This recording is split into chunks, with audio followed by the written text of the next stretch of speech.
Pra onde vão os pés desses benditos? As notícias vão chegar nos cantos longínquos.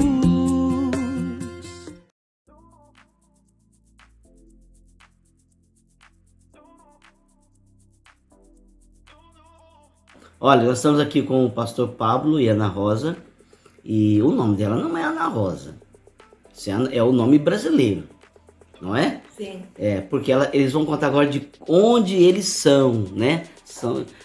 Vocês vão achar bem interessante aí, principalmente o Pablo, que tem duas nacionalidades. Tem uma só, mas uma tem só. uma naturalidade. Uma nacionalidade e uma naturalidade. Tudo bem. Ok, vamos lá.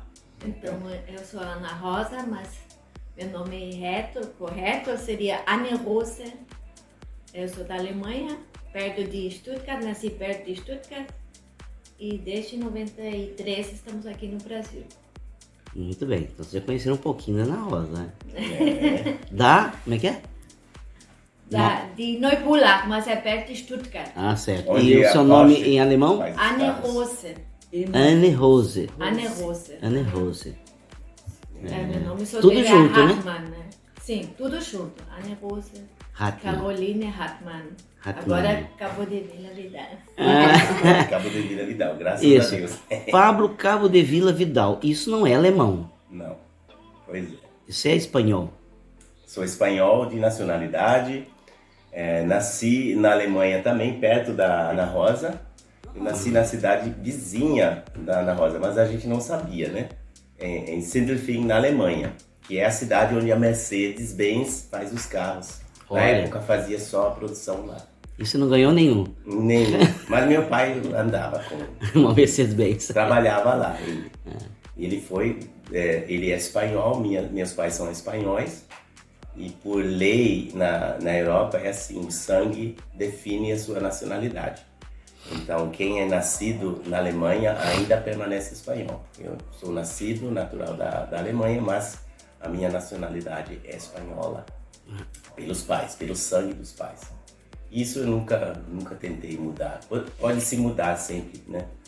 Mas Aí é mudança, não tem acréscimo de ter duas nacionalidades. Mudaram as leis, né? Mas na época não tinha. Você tinha que escolher ou alemão ou espanhol. Muito bem. Espanhola. Então eu fiquei com a espanhola. Como é que vocês se conheceram? Nós nos conhecemos na igreja. Então eu mudei em 1984, eu acho, para Frankfurt. Aí visitei lá uma igreja livre e para conhecer melhor a palavra de Deus, e a gente se conheceu lá. Mas eu me converti com 12 anos, mais ou menos. Meus pais eram cristãos. Eu sou de uma família bem grande, eu sou caçula de 10 filhos. É mesmo? Sim, aí meus pais eram cristãos e eu frequentava desde cedo a escola dominical, aprendia a palavra de Deus e tinha um evangelismo perto da cidade onde eu nasci.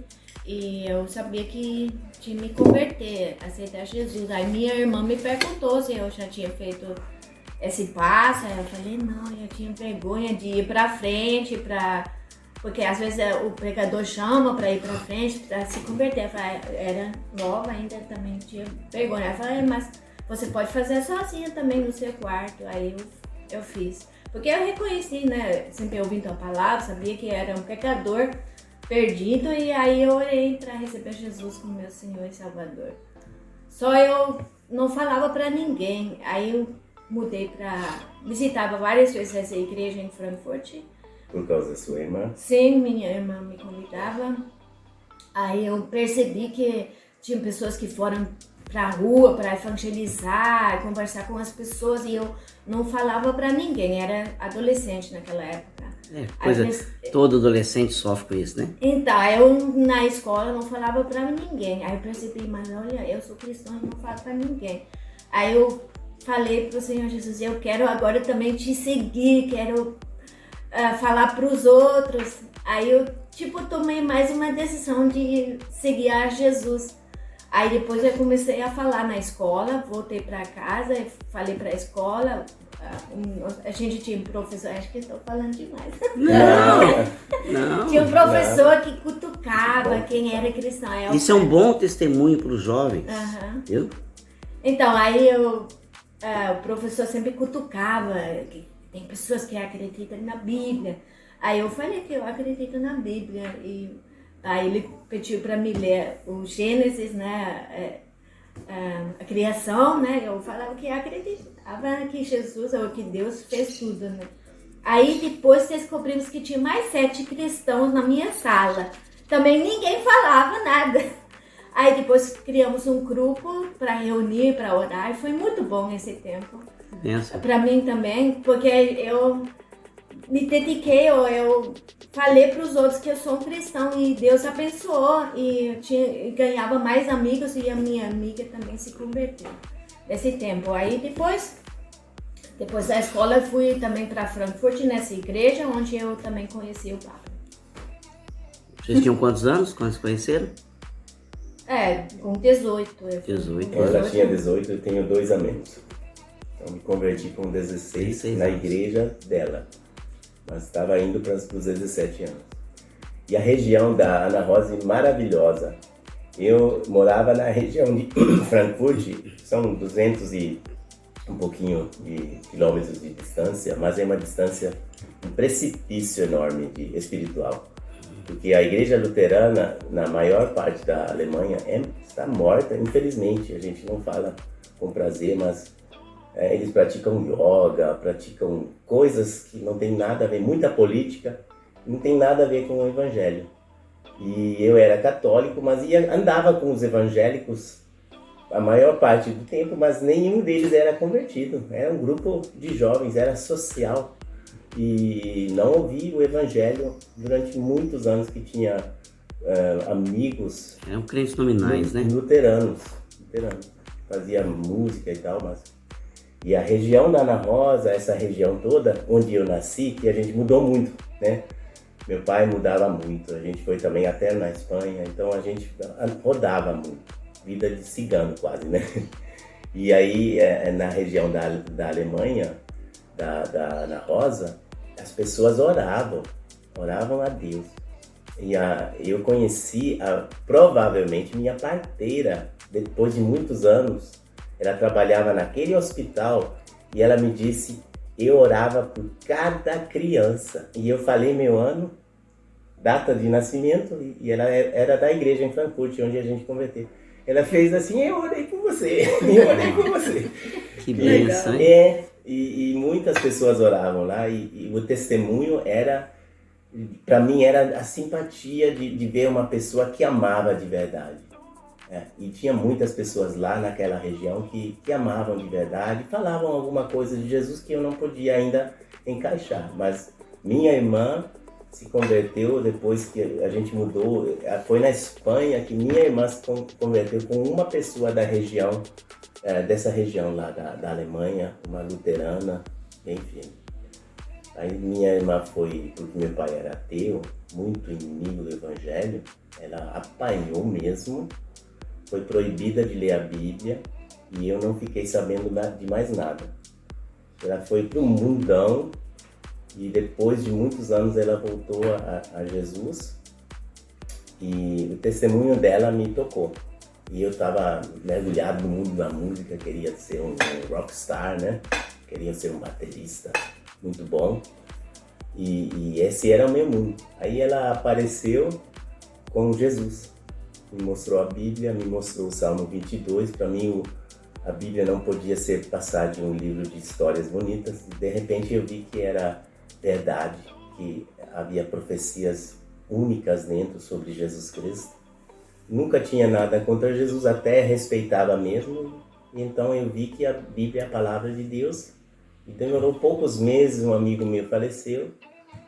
E eu percebi que a coisa é muito séria, tenho que me converter. E fui para a igreja onde minha irmã ia, que era a igreja onde a Ana Rosa estava. Me converti nessa igreja na primeira noite. E eu vi, depois da minha conversão, a moça que eu vi, tá aqui. Foi ela. Foi ela. Mas eu não sabia nada da minha sorte ainda, mas foi algo muito, muito especial. E essa igreja ia para a rua direto. evangelizar nas zonas mais criminosas, onde estava a droga, a heroína comandando a região e a prostituição. E toda semana a gente ia na rua evangelizar. A gente ia 2, 3 vezes por semana evangelizar. Foi muito importante esse tempo. E desde a minha conversão, antes da minha conversão eu já vi pessoas evangelizando, me impressionei muito, e depois que me converti era claro que Deus quer que eu fale o evangelho para outros povos. E foi desde o início que eu tive o interesse de me tornar missionário. E Deus concedeu isso. Eu pensei diferente, a gente queria até ir para a Espanha, eu estava sonhando em ir para a Espanha, mas Deus nos trouxe para o Brasil. Eu brinquei com o pastor Pablo ontem, falando que Paulo também sonhou em ir para a Espanha, só ler Romanos você vai ver isso. Ele falou, eu desejo ir para a Espanha e tal, e nunca foi. Não foi. Como é que foi o seu chamado missionário, Ana Rosa? Então, eu comecei quando eu frequentei essa igreja, a gente também sempre evangelizava, também na rua, ou trabalhava com criança. Aí, quando eu era mais nova, eu conhecia na minha região também outros missionários, mas lá da missão, eu não lembro, Liebenzeller Mission chamava lá, e eu conhecia, mas eu não queria ser missionário, não. Mas, chegou a formular essa expressão, eu não quero ser missionária. Porque conheci uma outra amiga, ela falou que queria ser missionária. Eu falei, não quero ser missionária, não. E ela se tornou missionária? Não. Não. Exatamente, é isso que Deus faz, né? Alguém diz, eu quero ser, não vai. Aí, aquele que não quer, Deus fala assim, é você que eu vou pegar. Então, mas aí a gente casou e o Pablo me perguntou se eu estou disposta a ser missionário, Antes né? de casar. Antes de casar. Se fosse depois do casamento, ele te enganou. Não, no pedido de casamento, ele perguntou, né? Aí eu falei, se Deus quiser eu vou, né? Se for a vontade do Senhor eu vou. Aí Deus já transformou, né? Mas aí, ela sempre estava disposta. Ela ia pra rua também. Você já pensou que quando você, adolescente, entendeu que você tinha que abrir a boca para falar, entendeu que isso foi Deus te cutucando, ali aconteceu o chamado missionário? Já parou pra pensar nisso? Não pensei, na verdade não pensei, né? Porque sozinho eu nunca ia, né? Mas Deus preparou, né? Porque na realidade eu era uma pessoa muito tímida, né? Não falava, mas quando Deus toca, né? De repente eu conseguia falar. Eu trabalhava na palavra. Igual hoje, você fala pouco, né? Começamos o vídeo e falou assim, eu não vou falar. Mas que bom, muito bom. Aí depois a gente orava se for a vontade do Senhor para ir para o Brasil, e eu senti uma alegria enorme, né, no meu coração. Eu senti que era a vontade do Senhor. E vocês vieram para o Brasil em 93? Sim. Isso? E vieram com qual finalidade? Pois é, a gente veio primeiro somente para ajudar, como auxiliares em missão. E eu estava estudando na faculdade e a Ana Rosa tinha terminado de fazer a enfermagem. Você é enfermeira. Sim. É enfermeira e também tem uma outra profissão. Ela sempre foi bem... Então, qual é a outra? É de jardineira. Jardineira. Tá explicado as plantas dela lá fora. Muito bem.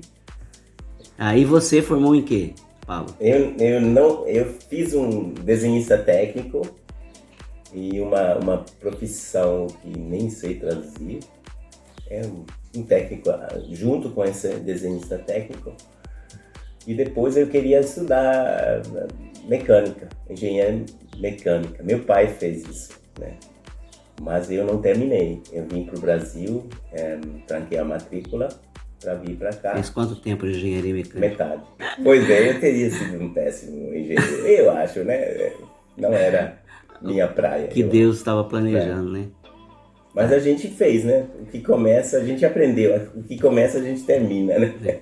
Então, e daí a gente veio como ajudantes, né? Como auxiliares. Auxiliar de um outro missionário? De vários missionários. A gente fez um rodízio, substituindo sempre o casal de missionários que voltou para a Alemanha, porque tem esse sistema de rotação, né? E aí você ficava no lugar dele, naquilo que ele fazia. Vocês vieram por uma missão. Sim, viemos Mas- com uma missão alemã. Isso foi sempre aqui em Cuiabá? Foi a maior parte, somente a parte de aprendizado da língua portuguesa tivemos um tempo em São Paulo, Campinas, na verdade. Uhum. Bem, e aí, quando foi que houve... Bom, houve uma mudança, eu sei, no ministério de vocês, a de missão, inclusive. E aí, foi quando começou o calendário ou o calendário já desde o começo? O calendário, não, desde o começo não, mas eu gostava sempre de trabalho de literatura e sempre fiz algumas sugestões, recebi trabalhos e às vezes foi jogado fora, né? Jogado fora. Mas foi bom treinamento. Eu percebi que nada é em vão, nem mesmo esses treinos que a gente fez várias revistas, não teve nada, não deu em nada. Aí recebemos no início, é um material evangelístico. material evangelístico. Mas depois eu fui para essa primeira missão, eu fiz algumas revistas de evangelismo e também folhetos, essas coisas, e fui crescendo. Aí conhecia uma missão já há muitos anos na Alemanha que faz calendários. Eu tive sempre essa ideia de querer fazer um calendário evangelístico e já comecei, acho que foi 3 anos, nos últimos 3 anos naquela missão eu fiz calendário.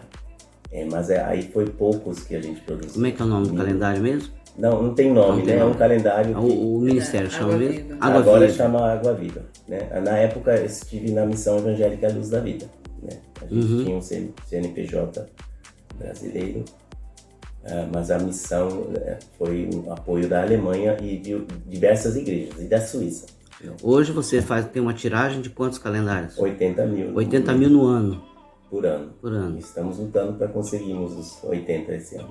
Muito bem. Estamos orando. Bem, e esse calendário é vendido para a igreja? É gratuito, as pessoas recebem e é distribuição gratuita. A ideia é de evangelizar pessoas e que eles tenham um folheto por mês na mesa. E realmente está sendo usado, tá? A gente vê que ele está muito... É um calendário de mesa, não é? Depois se puder pegar um para nós. Aqui, esse é o desse ano, né? Sim, a gente distribui esse desse ano. Aí, feliz 2022. Muito bem. O tema foi Vitória, né? Sempre tem um tema geral, né? Muito bem. E o interessante é que você pode personalizar esse calendário, né? Tem uma parte aqui atrás que a gente deixa para personalização. Esse branco aqui. ali.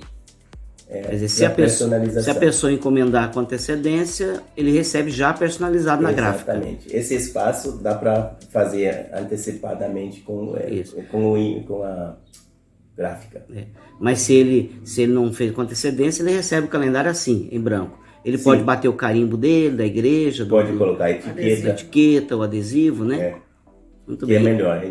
O problema do carimbo é que eles costumam os irmãos que muito. têm empresas, né, podem Já solicitar, ele paga pouco, só mais para o correio, né? Basicamente só para o correio, ele pode pedir uma quantidade mínima de quanto? De 500. Para personalização impressa tem que ser 500 pelo menos. Pelo menos 500. 500 é o ideal. Isso.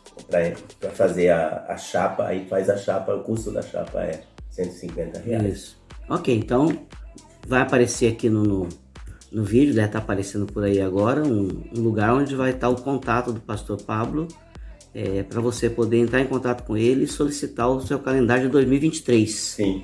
Né? Ainda dá tempo, né? Ainda dá tempo, mas Ainda está dá tempo. apertado. Tá já, apertado. né? Então, quer dizer, no mínimo, no máximo, ele vai receber ele em branco assim e a pessoa pode providenciar a personalização. Tá bom, muito bom. E hoje o calendário você faz por paixão, porque é o que você gostaria de fazer. O objetivo. E você tem uma igreja. A gente tem ficado aqui em Cuiabá, fizemos muito trabalho com jovens em diversos bairros e os jovens vinham do nada, né, conhecendo pouca coisa do Evangelho e se convertendo aqui nos encontros de jovens mesmo. Aí a gente surgiram pessoas, cristãos, discípulos de Jesus, que se juntaram e começaram a andar juntos. Aí nós, em 2010, decidimos que ou reconhecemos, na verdade, que Deus tinha aqui uma igreja já, Tinha né? te dado uma igreja. E a igreja se juntou e organizou-se como igreja, ainda independente, e em 2016 estávamos à procura de uma denominação séria, e nós decidimos como igreja nos filiar à ICEB. Foi uma ótima decisão, e aí os irmãos estão já aprendendo a serem Cristãos evangélicos. responsáveis, cristãos evangélicos e responsáveis, né? Aham. Com dedicação, e muitos dos que se converteram estão agora evangelizando, né? Que bênção. E também fazendo trabalho com jovens, Então. o que para nós é muito, muito especial, muito precioso. Tanto que hoje você tem um pastor auxiliar. Temos o pastor auxiliar, pastor Black, como missionário também, evangelista em ação O para... Ilan Black, porque o irmão dele também é pastor e também é conhecido como Black, então tem que definir. Verdade. Então, temos o pastor Ilan Black e a Alessandra, os dois trabalharam na Atletas em Ação, e nós nos encantamos com esse projeto de Atletas em Ação, vimos na pandemia, daí falamos com o pastor Black, Ilan Black, e ele Está com você gostou aqui. e veio junto com a Alessandra, desde 2022 estão juntos com a gente. E mantém o trabalho com jovens na base do esporte. Isso. Muito obrigado. Obrigado nós pelo convite aqui, espontâneo. Um abraço lá Pego de os surpresa. mares da internet. Tchau. Deus abençoe. Deus abençoe vocês, viu? Um grande abraço. Obrigado.